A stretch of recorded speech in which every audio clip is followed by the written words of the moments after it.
On the agenda today, made a small video of the orchestrator managing a rook. Uh, There's a video. uh, When it was in yeah, Slack, it just looked like a still image. So now I can see the it, video. it it's actually a video. Yeah. The Slack image is a bit misleading. If you click on the link, it's Yeah, actually a video. then it is. Uh, yeah, I would like to incorporate that into the blog post. Stage when in the CLT meeting last week pushed me a bit to get it a bit done a bit quicker. So I've looked into that again. Made lots of Rook orchestrator pull requests. But now I think we're in good shape, even though not everything will end up in the next Nautilus release. Hmm. Yeah, I haven't seen the next Nautilus or the .1 release yet, right? It's still pending. I think. Yeah, I think it's still pending.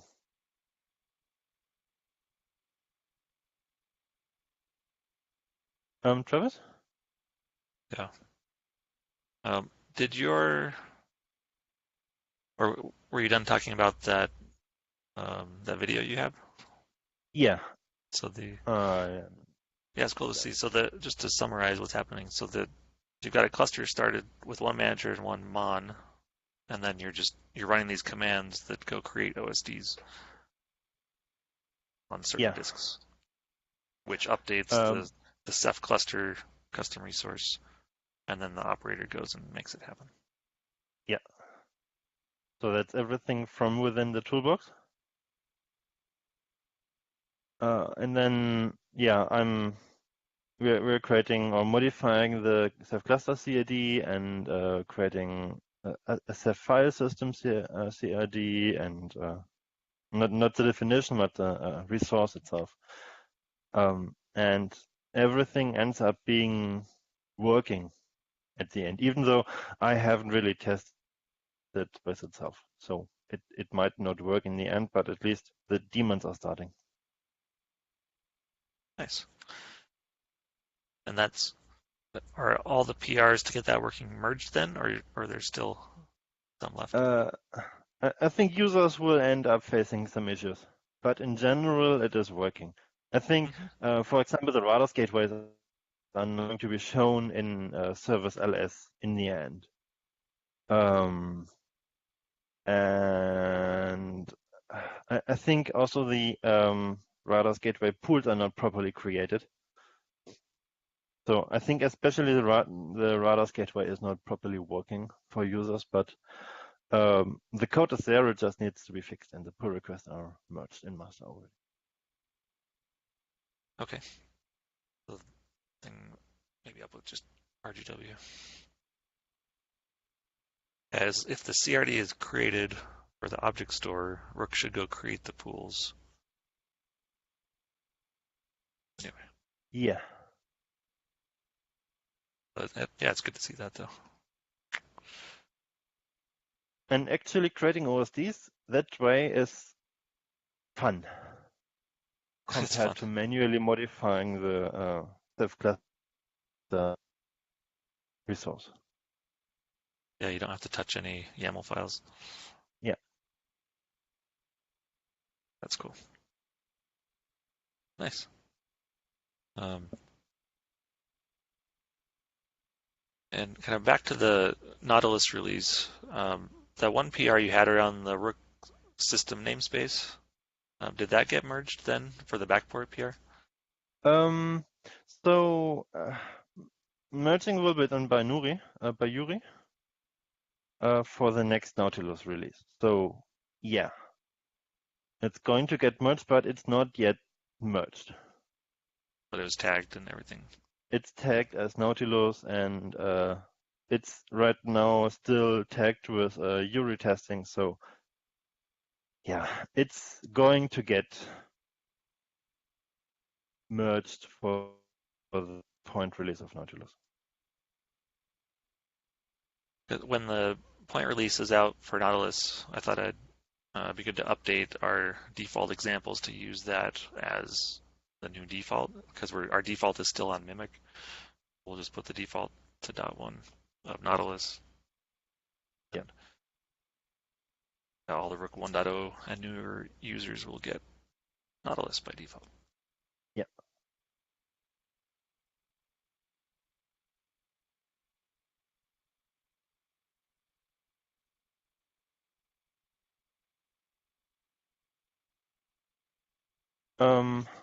Yeah. Second topic is that my test Rook orchestrator thingy. I will look into merging that into that to the upstream Ceph Jenkins, if that's possible. So what all does that do then? So it's testing the manager, but yeah, what all does it do? Yeah, basically everything I'm doing in the video. It just executes the steps that I've made a video of. And it just looks if everything is okay. And then it just deletes the resources again. So yeah, it doesn't really do any fancy stuff, but at least it verifies that the things are working. So probably that would be sort of a new test suite as far as Rook is concerned, where you'd start the minimal Rook cluster with one manager, one mon, and then run those CLI commands through the toolbox, right? I'm planning that to integrate that into the Ceph Jenkins. Oh, Ceph Jenkins. You're not talking about Rook. Yeah. But it would also be very cool to get that into the Rook Jenkins, of course. Yeah. We can have it somewhere, at least. Yeah. I think the first step is to integrate it into the Ceph Jenkins, and then we can look further. Yeah, that makes sense.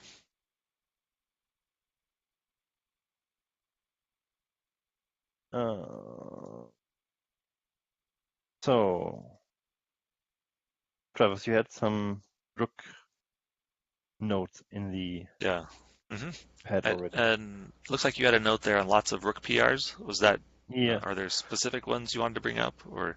Oh,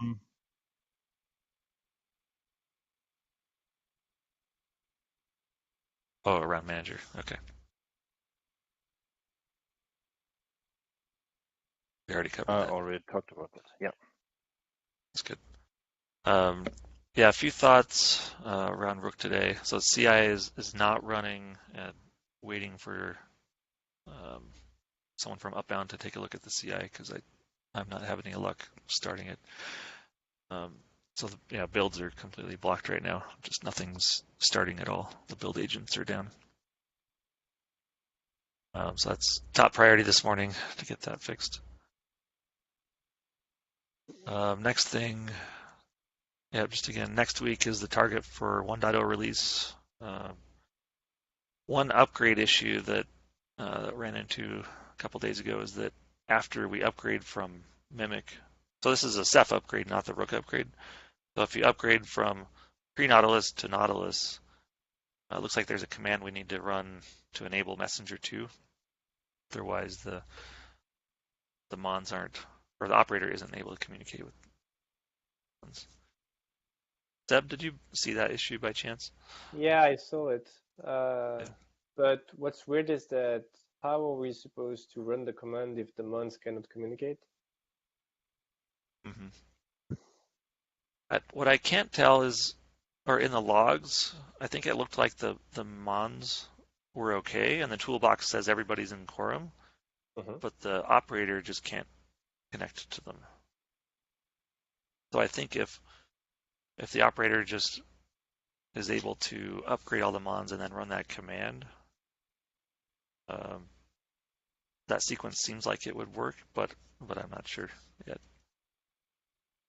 Hopefully we don't have a chicken and egg problem where we need to do this, but have to do that first. Okay. So, well, because yeah, I've looked at the issue, and yeah, Actually, in one of my PR, I think I have a patch for the Ceph.conf for the operator too. I have to check, but yeah, I think I'm just so the only way to reproduce is you run a mimic cluster, then you update the image, and then the operator fails to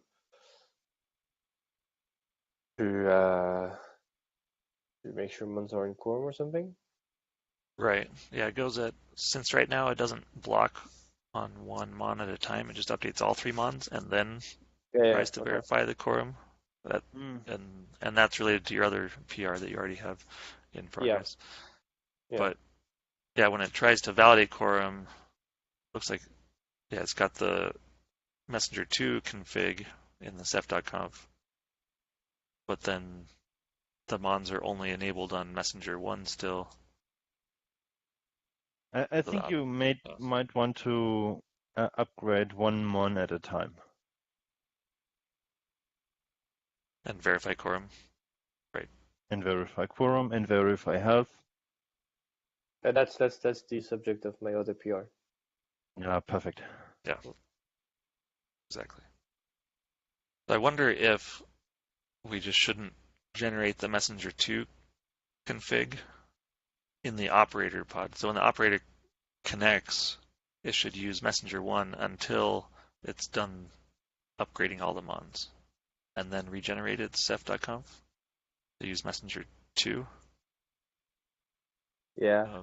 Something like that, but something like this, yeah. I think ideally we want to upgrade all the mons to Nautilus, then run enable messenger 2, and then generate a new ceph.conf.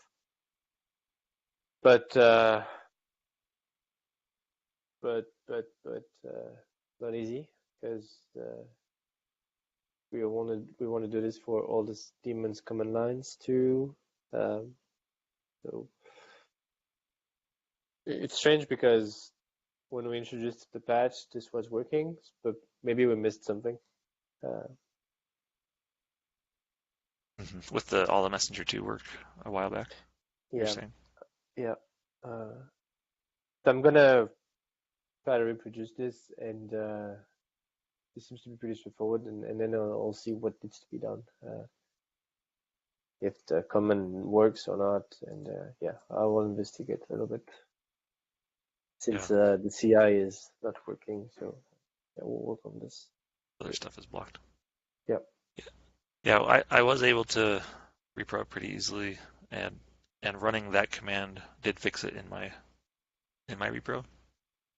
You run it from the operator? I ran that command from the toolbox, and then immediately the operator was able to connect to the mons after that command was run box. Okay. Is it an issue where the operator isn't able to contact the mons, or the mons can't contact each other, or is it all of those? Right, so it looked to me like the mons can connect to each other just fine. And okay. Like from the toolbox, I ran Ceph status, and it says everything's in quorum. All the mons are healthy and in quorum.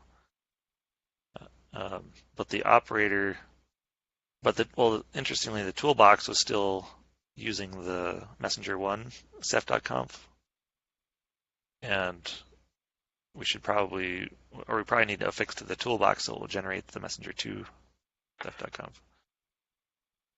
But the operator is using the messenger 2 ceph.conf, so it can't connect until we enable messenger 2. But is it, so the workflow is like, what's the version of the Ceph image on the operator? So did you update the operator and then updated the Ceph cluster? Did you keep the same operator image or the same version? I had the same operator image. And did you just using restart? Did you restart the connection to the cluster? Or do you keep a persistent connection to the cluster, or do you just create a new connection for every command that you're creating, that you're issuing? Yeah, it's just a new connection every time, unless there's something done underneath. But the operator just creates a process for every command it wants to run. Yeah. Okay, so I think I know what it is. What this is. If you kept the same operator version, then it's almost similar. It's really similar to trying to deploy a Nautilus cluster with a mimic Ceph based image for the operator at the end. Well, in my think case, I had the Nautilus base image for the operator actually. I thought you just said that you were using the mimic one. Oh, so the operator was based on Nautilus, and I deployed the mimic image or the mimic Oh, cluster. okay. Yeah, and then I changed the version, like cluster CR up to Nautilus, and then the operator did that upgrade of the Mon daemons, and that's where it got stuck. Yeah, so it's the same Ceph base image Nautilus. Okay. And there's no restart of the operator. I see. Okay. I will look into this. Thanks.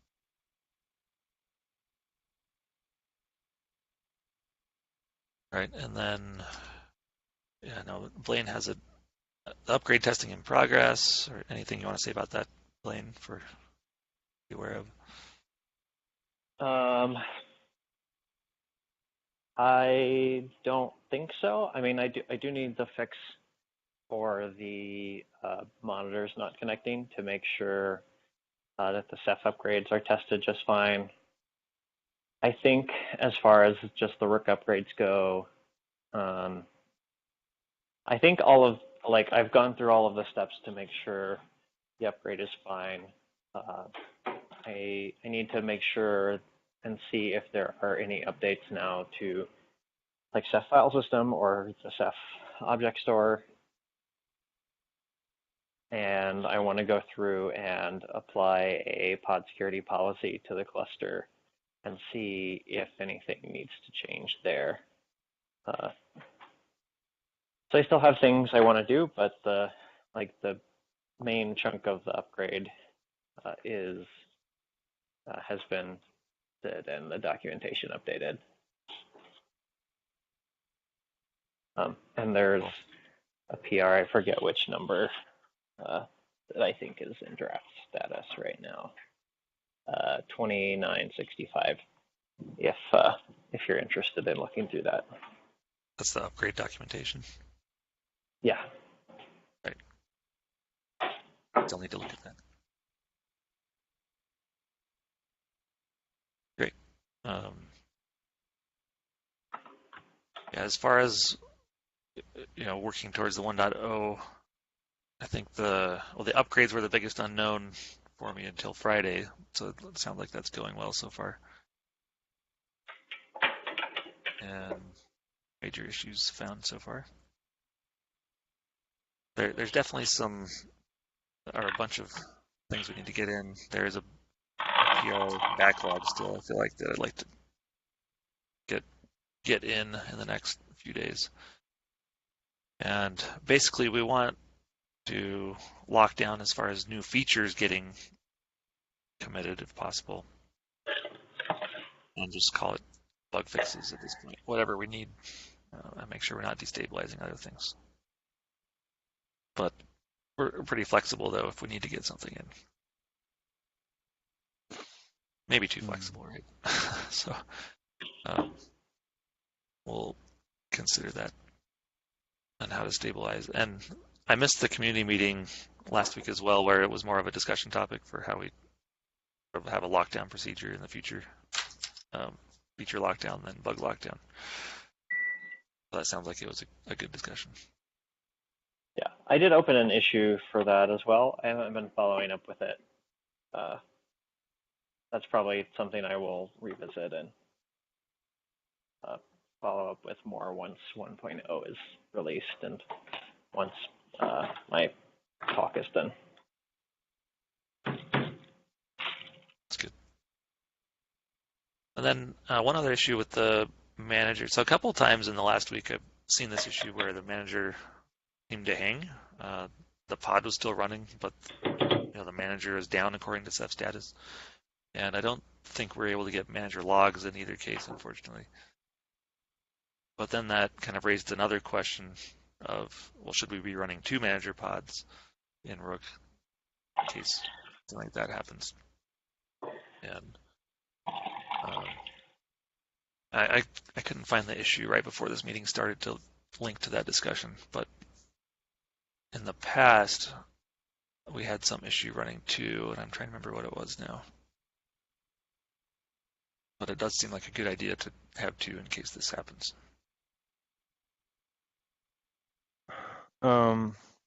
Yeah. Did we get the logs of the manager already? I couldn't find them in my mails. No, I don't think so. So without the logs in the manager, there's not much you can see.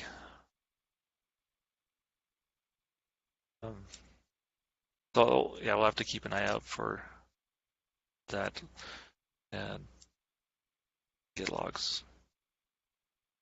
It does stop the cluster from working, right? Around the PGs, or I forget which aspect of the manager actually stops it. Do you mean 2941?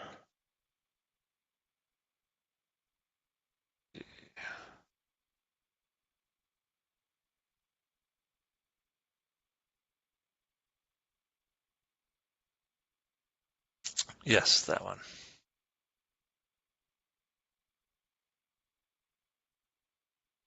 Okay. Yeah, until we have some logs, I think we can't really do anything about it. Yeah, so this person opened the issue, hit it, and also someone I was working with, Annette, in Red Hat last week, we hit it and didn't think to get logs before we restarted it.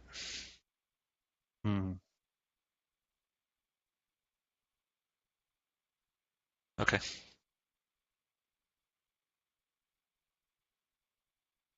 So in general, though, starting 2 manager pods seems like it would be a good thing. Yeah. So managers already do some failovers. If one is down, the other one is then going to be the master. So having 2 managers would be beneficial, I think.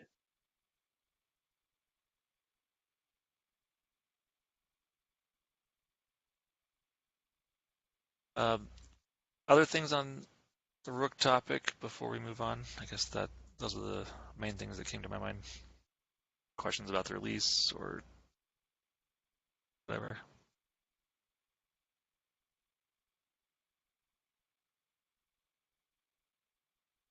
Okay. Nothing. And then you have Barcelona meeting on Barcelona meeting, yeah. I've tried to contact someone from. I've mailed Scott and Jeff from Red Hat regarding a meeting on the Barcelona Saturday, Ceph Saturday. Haven't gotten a response yet. So if we want to do a meeting in Barcelona, then we are going to need a meeting room. Possibly or hopefully in the Red Hat office if possible. I think that this is going to be possible. Okay, let me check that with Jeff and the office here in Barcelona. Okay, and I will send you an email. Okay, it will be on Saturday afternoon. Yeah, it needs to be.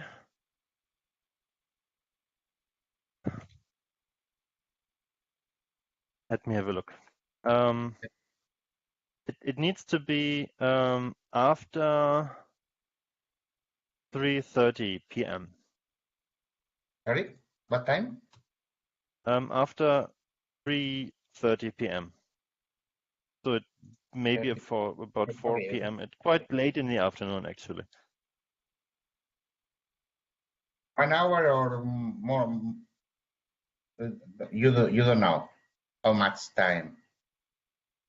It's about As long as we can get, maybe okay. 2 hours or 1 hour. Or the well, I will see I will try to have all the afternoon. Okay.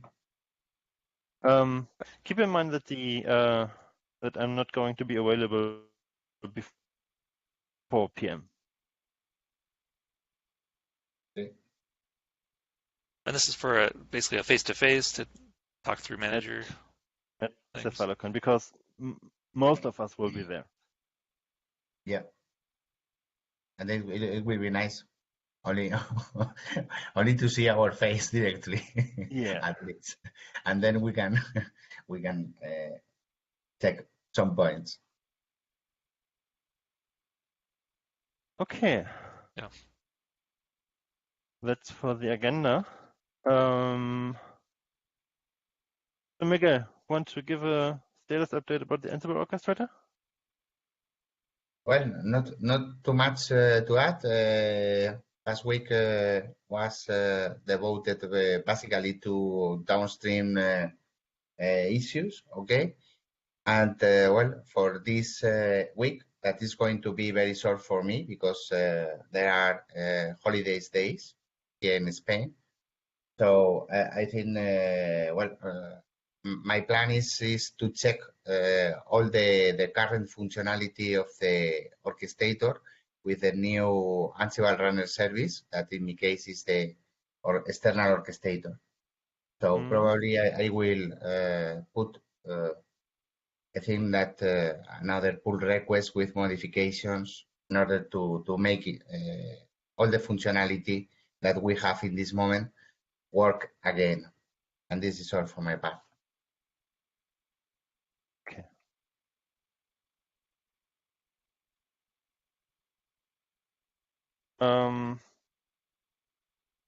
I will write down that. Sebastian, don't Yep. worry. Thanks.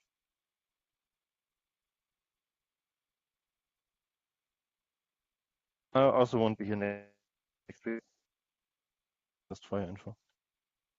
Okay. Do we have any other topics for today?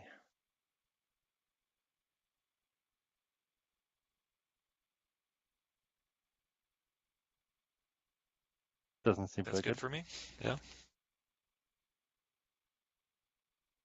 Okay. Then All good. see you then. Yep. Have a good day, everyone. Bye. Bye. Bye-bye. Bye-bye. See ya. Thanks.